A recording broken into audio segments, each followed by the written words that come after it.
നമസ്കാരം. ഭാരത കാത്തോലിക്ക സഭയിൽ പുതിയ അധ്യായം എഴുതിച്ചേർത്ത archbishop Mar George Jacob Koovakkad ഇന്ന് കർദിനാൾ പദവിയിലേക്ക് സ്ഥാനാരോഹണം ചെയ്യും.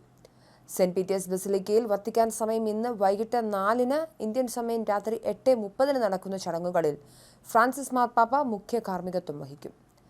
വൈദികനായിരിക്കെ നേരിട്ട് കർദിനാൾ പദവിയിലേക്ക് ഉയർത്തപ്പെടുന്ന ഇന്ത്യയിൽ നിന്നുള്ള ആദ്യ പുരോഹിതനാണ് ചങ്ങനാശ്ശേരി അതിരൂപത അംഗമായ മാർ ജോർജ് ജേക്കബ് കൂവക്കാട്.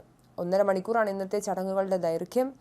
നാളെ രാവിലെ 9:30-ന് പഴയ കർദിനാൾമാരും പുതിയതായി സ്ഥാനം വെച്ച കർദിനാൾമാരും മാർപ്പാപ്പയ്ക്കൊപ്പം കുർബാന അർപ്പിക്കും. മാർ ജോർജ് കൂവക്കാട് ഉൾപ്പെടെ 21 പേരെയാണ് ഇന്ന് കർദിനാൾ പദവിയിലേക്ക് ഉയർത്തുന്നത്.